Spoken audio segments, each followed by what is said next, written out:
سلام دوستان عزیزم، امیدوارم حالتون خوب باشه. به کارگاه شمع‌سازی من خوش اومدین. آموزشی که امروز برای شما در نظر گرفتم آموزش گل آنیمون هست. کانال من رو سابسکرایب کنید و تا انتهای این ویدیو با من همراه باشید.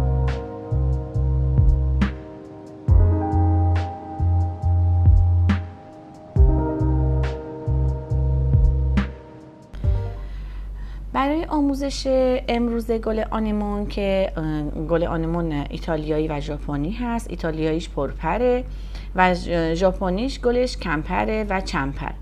برای درست کردن این گل نیاز به کاتر وینر داریم. حالت پلاستیکی داره که خطوطی که روی گلبرگ ایجاد میشه به وسیله این کاتر هست و اینم کاتر فلزیشه برای قالب زدن پارافینمون از رنگ‌های مایع، رنگ پودری، فتیله و پارافینی که میخوام استفاده کنم پارافین گرانول گل هست. نگاه کنین، میذارم به طریق بنماری آب بشه و امروز ساقم میخوام به شما بچه ها یاد بدم.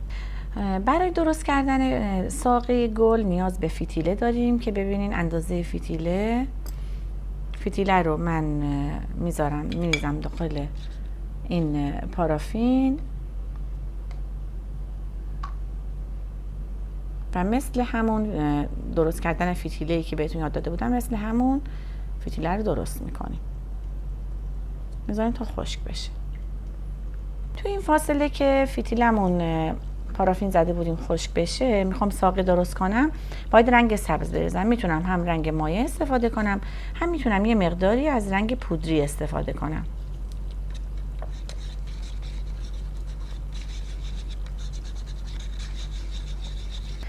وقتی که میخوایم ساقه درست کنیم یا گلای دستساز میخوایم درست کنیم، یه سفره هایی دارم به اسم سفره سیلیکونی که اینو من پهنش کردم. حالا ببینید رنگ سبز رو درست کردم و اینو آهسته میریزم روی همین سفره سیلیکونی و با یک وسیله یا همین وسیله چوبی که دست منه یا با قاشق اینو پهنش میکنیم. میتونیم از قاشق هم کمک بگیریم.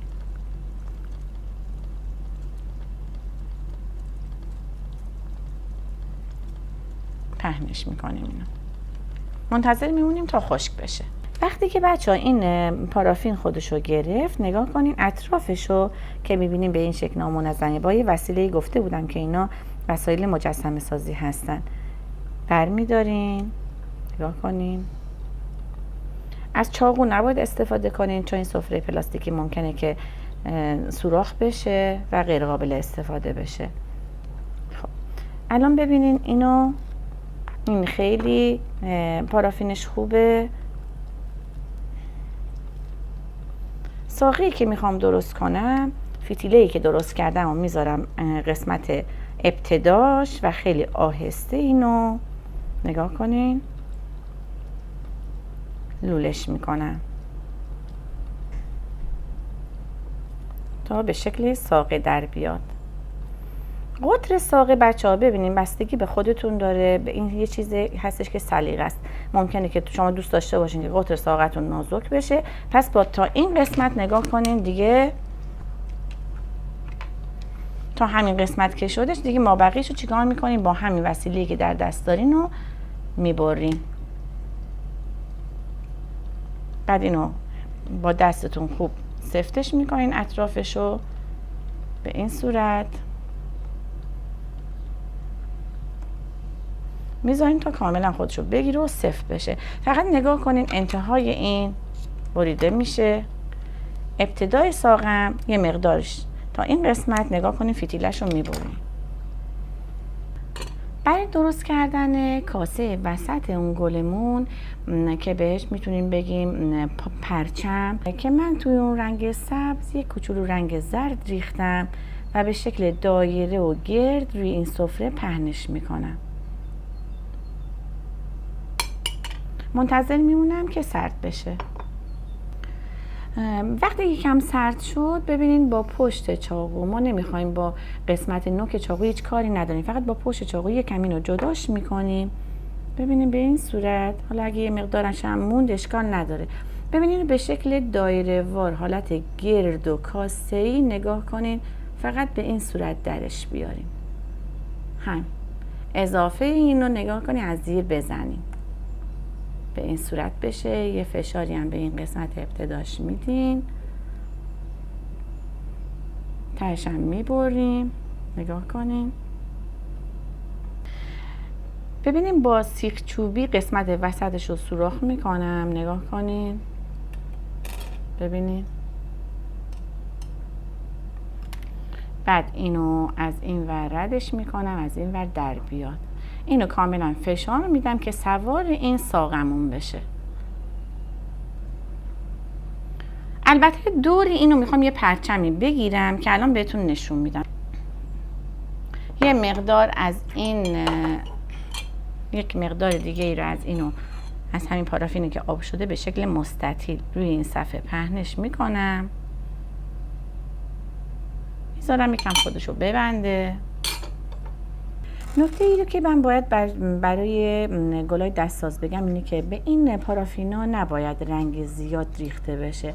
رنگ باید در حد یک چند قطره باشه، یا اگه رنگ پودری میخواین استفاده بکنین باید در حد خیلی کمی باشه، چون رنگ زیاد ریختن توی این پارافینای گل باعث خشک شدن و شکنندگی پارافین میشه. وقتی که اینو به شکل بچه‌ها نگاه کنین، حالا میخوام پرچم دور اونو بگیره، به شکل مستطیل گفتم درست میکنیم. ببینین راحت با قیچی میتونیم اینو قیچیش کنیم. و حالا برای درست کردنش اینو حالت به این صورت نگاه کنین، با قیچی اینو به این صورت. ممکن حالا بعضی جاهاش کنده بشه که این اشکال نداره. نامنظم اینو برش میدیم.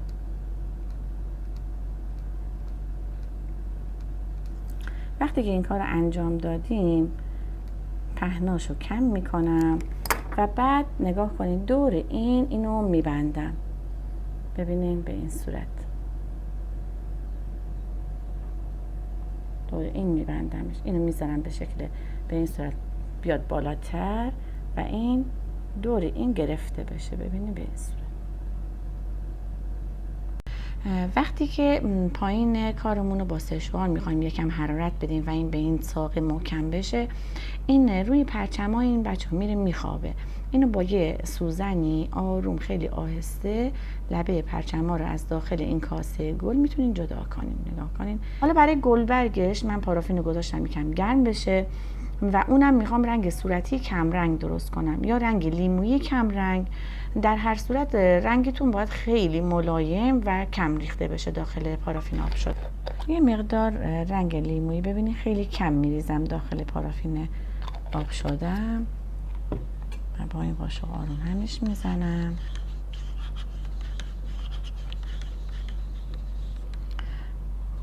حالا پهنش میکنم اینجا.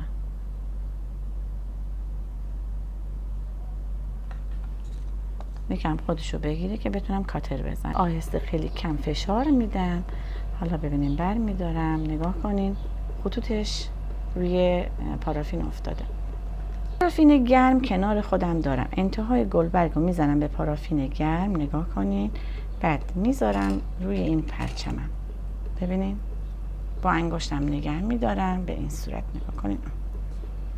این گل بچه ها ببینین حدود 4 تا 5 تا با کاتر کوچیک باید قالب داده بشه قسمت وسطش و 5 تا الی 6 تا هم با کاتر بزرگ برای قسمت پشتش. من الان یکیشو زدم. اون 3 تای دیگه هم کنار هم دیگه میزنم. نگاه کنین زیرش هم ببینین. زدم به پارافین داغ و به اینجا چسبوندم. یعنی چسبید کاملا بهش.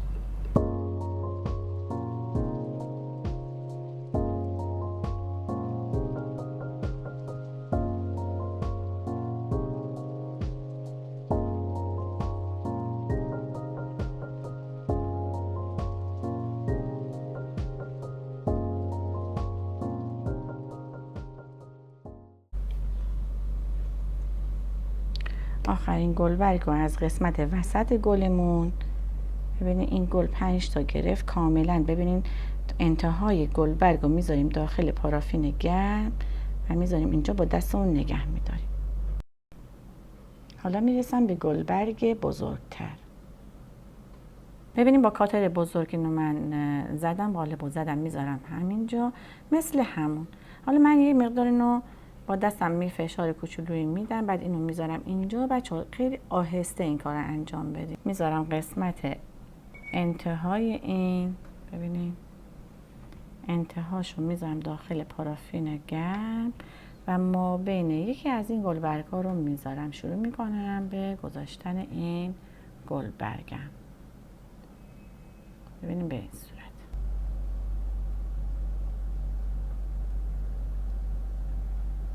خب ببینین الان من گلبرگ بیرونی رو 1 2 3 4 تا زدم.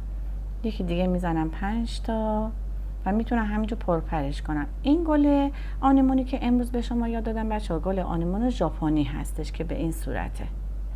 الان یکی دیگه میزنم.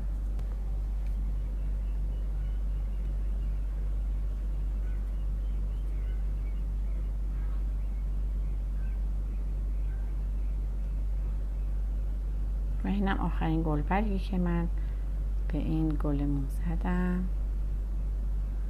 ببینید وقتی که گل دستساز درست میکنیم بچه‌ها، برای انتهای گلمون نگاه کنین، کاسبرگ میزنیم. به اینایی که من این زیر زدم کوچولو بهش میگن کاسبرگ.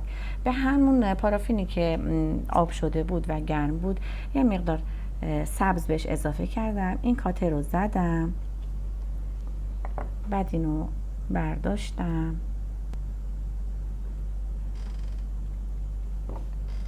بعد اینو نگاه کنیم با همین یه مقدار، ببینین زخامت داره، زخامتش رو با انگشتام میگیرم.